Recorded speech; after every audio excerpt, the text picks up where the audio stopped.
இளைஞர்களை மையப்படுத்தும் தலைப்பு ஏன் வழங்கப்பட்டது என்று பலரும் எண்ணலாம். இந்திய மக்கள் தொகையில் சரி பாதி இளைஞர்கள் அல்லவா? நமது பங்களிப்பு இன்றி வீடோ நாடோ எந்தவித வளர்ச்சியும் அடைந்துவிட முடியாது. எனவேதான் தலைப்பு இளைஞர்களை மையப்புள்ளியாக வைத்து செல்கிறது.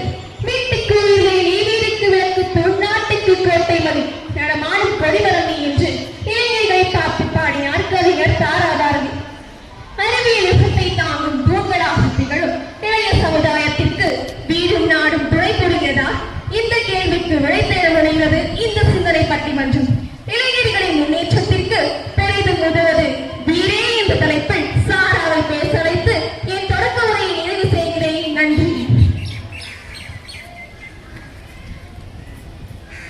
பட்டிமன்றங்கள் பலவும் இன்று நேற்று போய்விட்ட காலகட்டத்தில் சிறப்பான தலைப்பை ஒன்று தந்து சிந்தனைகளமாக சிந்திக்க வைத்த நல்ல உள்ளங்களே, நல்ல தீர்ப்பை தரவிருக்கின்ற நடுவர் அவர்களே, நண்பர்களே அனைவருக்கும் வணக்கம். இளைஞர்களின் முன்னேற்ற பாதையில் முதல் படிக்கல்லாகவும் அவர்கள் கொடுமுடியை தொடுவதற்கு அடித்தளமாகவும் விளங்குவது இல்லம் தானே.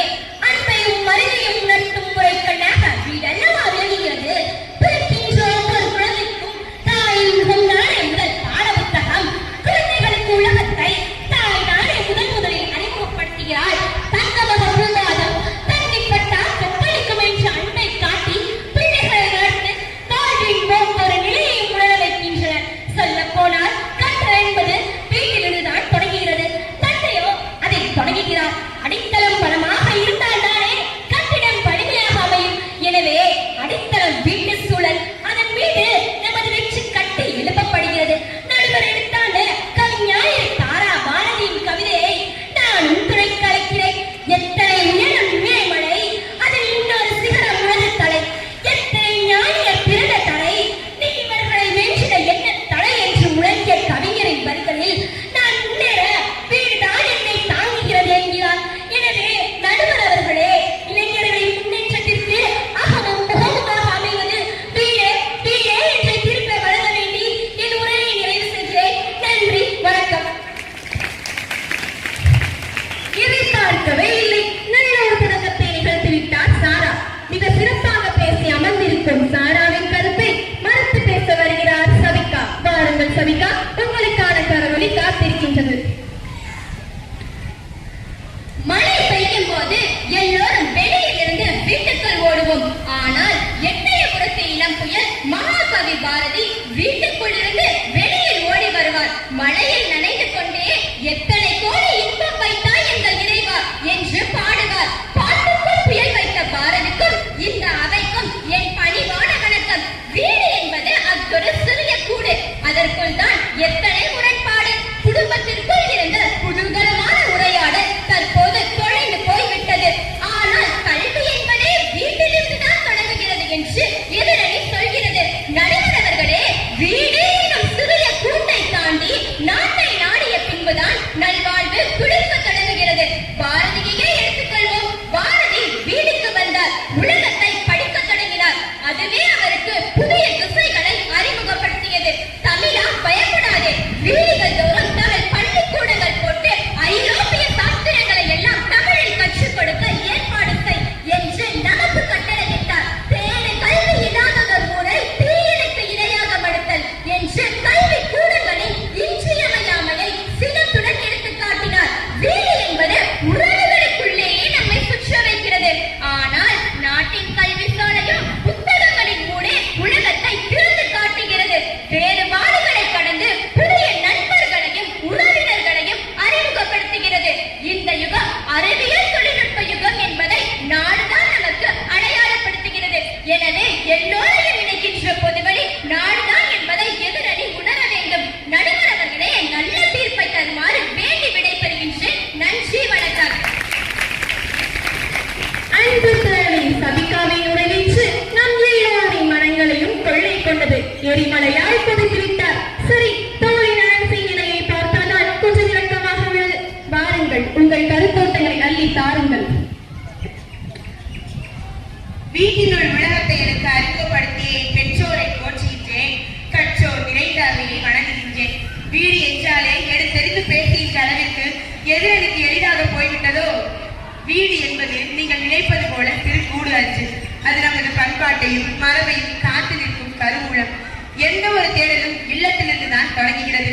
அன்பின் தலைவாசலாக, அறிவின் நாற்றங்காலாக வீடுதான் விளங்குகிறது. எப்படி தெரியுமா?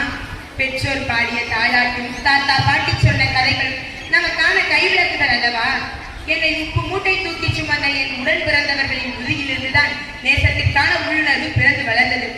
உணவு எப்படி உற்பத்தியாகிறது என்பதை காட்டுவதற்காக என்னை நிலத்திற்கு அழைத்துச் சென்ற என் பெற்றோர்களே என் முதல் பேராசிரியர்கள். பனையோலையில் காற்றாடி செய்ய பழகியதும், நுங்கு தின்று அந்த காய்களில் வண்டி கட்டி விளையாட கற்றுக் கொடுத்ததும், எனக்கு படைப்பாற்றலை சொல்லிக் கொடுத்ததும் என் வீடுதானே. குழந்தை பருவத்தை சரியாக கடந்து வர கற்றுக்கொண்டால் இளமை பருவம் இனிதே வளமடையும். எனவே இல்லம் என்கிற வீடுதான் இளைஞர்களின் முன்னேற்றத்திற்கு கலங்கரை விளக்கமாக விற்று வழிகாட்டுகிறது. நடுவர் அவர்களே, நீங்களும் உங்கள் வாழ்க்கையை திருப்பி பார்த்து தீர்ப்பு சொல்லுங்கள். வாய்ப்புக்கு நன்றி கூறி விடைபெறுகிறேன். நன்றி, வணக்கம். கிடைத்த வாய்ப்பை சரியாக பயன்படுத்திக் கொண்டார் நான்சி. நன்றி தோழி. உங்கள் நாமம் மிக்க என் வாழ்த்துக்கள். இப்போது சவுராவின் நேரம் இது. வாருங்கள் சவுரா, புதிய விடியலுக்கான வெளிச்சமாக உங்கள் பேச்சு அமையட்டும். நல்லதோர் வீணை செய்தே அது நலங்கர பொழுதில் எரிவதுண்டோ? சொல்லடி சிவசக்தி, என்னை சுடர்மிகும் அறிவுடன் படைத்து விட்டாய். வல்லமை தாராயோ இந்த மாநிலம் பயனுற வாழ்வதற்கு என்று எனக்கு நாட்டு நலத்தை புதிய வரைபடத்தில் கற்றுக் கொடுத்த முண்டாசு கவிஞரை முதலில் வணங்கி அவைக்கு என் பணிவான வணக்கத்தை தெரிவித்து வருகிறேன். வீட்டை பற்றிய எண்ணங்களை விசால பார்வையை பார்க்காமல் நான்சி ஏன் இப்படி குறுகி போனாள் என்பது எனக்கு வியப்பாக இருக்கிறது. வீடு அப்படி என்ன பெரிதாய் கட்சி கொடுத்து விட்டது? ஆண்களுக்கு வேண்டுமானாலும் அது அறிவின் உறைவிடமாக இருக்கலாம். பெண்களுக்கு அது தங்க கம்பிகளால் கட்டப்பட்ட கூண்டுதானே. வீடு எப்படிப்பட்ட செலவலைகளை சொல்லிக் கொடுத்தது? எத்தகைய கடைகளை போதித்தது? அது போதும் பெண்களுக்கு படிப்பதற்கு. பெண் புத்தி பின் புத்தி என்பது. நாங்கள் பள்ளிக்கூடத்திற்கு வந்த பின்பே பெண்மை வெல்க என்று கூட்டிடுவோம் என்று பாரதியார் முழங்கியதையும், பெண்ணடிமை தீரு மட்டும் பேசும் திருநாட்டில் மண்ணடிமை தீர்ந்து வருதல் உயர்கொம்பே என்று புரட்சி கவிஞர் பாவேந்தர் பாரதிதாசன் முழங்கியதையும் அறிய முடிகிறது. இன்று விஞ்ஞானிகளாக, கல்வியாளர்களாக, சிந்தனையாளர்களாக, கவிஞர்களாக இளம் பெண்கள் வீர்நாடை போடுவதற்கு நாடல்லவா கற்றுக் கொடுத்தது. ஊராட்சி மன்றங்களையும் சட்டமன்றங்களையும் பார்த்த பின் தான் பெண்களுக்கான உரிமைகளை பெண்களே உணர தொடங்கினார்கள். எனவே நடுவர் அவர்களே, நாடுதான் நம்பிக்கையோடு இளைஞர்களை வழிநடத்துகிறது, எதிர்காலத்தை வளமாக்க துணை புரிகிறது. எனவே இளைஞர்களின் முன்னேற்றத்திற்கு பெரிதும் உதவது நாடே என்று தீர்ப்பினை வழங்குமாறு கேட்டு நிறைவு செய்கிறேன். நன்றி. அன்பு தோழி சபராவின் கருத்தால் மலையில் எல்லோருமே கரைந்து நெகிழ்ந்து போனோம். 2 அணிகள் மிக சிறப்பாக தங்கள் தரப்பு வாதங்களை முன்வைத்திருக்கின்றனர். இளைஞர்களின் முன்னேற்றத்திற்கு பெரிதும் உதவுவது வீடா நாடா? இந்த தலைப்பு ஒரு ஆழமான கேள்வியை முன்வைத்திருக்கின்றது. நல்லதொரு குடும்பம் பல்கலைக்கழகம் என்று பாவேந்தர் பாரதிதாசன் கூறினார். வீட்டுக்கு ஒரு புத்தக சாலை வேண்டும் என்று அறிஞர் அண்ணா கூறினார். எத்தனை பேர் அதை செய்தோம்? பிறகு எப்படி வீடு பல்கலைக்கழகமாக மாறும்? வீடு என்பது இளைஞர்களின் குழந்தை பருவத்தை எப்படி கட்டமைக்கிறது? பெற்றோர்களையும் உறவினர்களையும் எப்படி அறிமுகப்படுத்துகிறது? சவுரா சொன்னதை போல மனதார்ந்த பார்வைகளுடன் பெண்களுக்கான உரிமை உணர்வை வீடு மதிக்கிறதா? பாசோணர்ச்சியை வளர்த்தெடுக்கின்றது. ஆனால் பறந்து விரிந்த பகுத்தறிவை வீடு தருகிறதா? ஆனால் வீட்டை தாண்டி நாட்டுக்குள் வந்தால்தான் சங்ககால புலவர் கவியின் பூங்குன்றலின் யாரும் ஊரே யாவரும் கேளீர் என்ற மேன்மையான பார்வையை காண்கின்றோம். புரட்சி கவிஞர் பாரதிதாசனோ விசால பார்வையால் வெளிகு மக்களை மானுட சமுத்திரம் நான் என்று கூறு, புவியை நடத்து, பொதுவை நடத்து என்று உலகத்தையே வீடாக காட்டுகிறார். வீடு என்பது ஒரு நாட்டின் அழகு மட்டுமே. அது நம் அனைத்து அறிவு தேவைகளையும் தந்துவிடுமோ என்று நாம் சிந்திக்க வேண்டும். நாடு என்பது பன்முக ஆளுமை உடையது. நாடு எத்தனை வகையான கல்விக்கூடங்களை தருகின்றது? கல்விக்கூடங்களில் எத்தனை வகையான படிப்புகள் இருக்கின்றன? நமக்கான மேற்படிப்பை எப்படி தேர்வு செய்வது? எந்த வகையான வேலை வாய்ப்புகளுக்கு செல்வது என்ற இந்த இதழ்களுக்கான வாசல்கள் இளைஞர்களுக்காக திறந்து விடுகின்றன. ஆண் பெண் சமத்துவ சிந்தனை,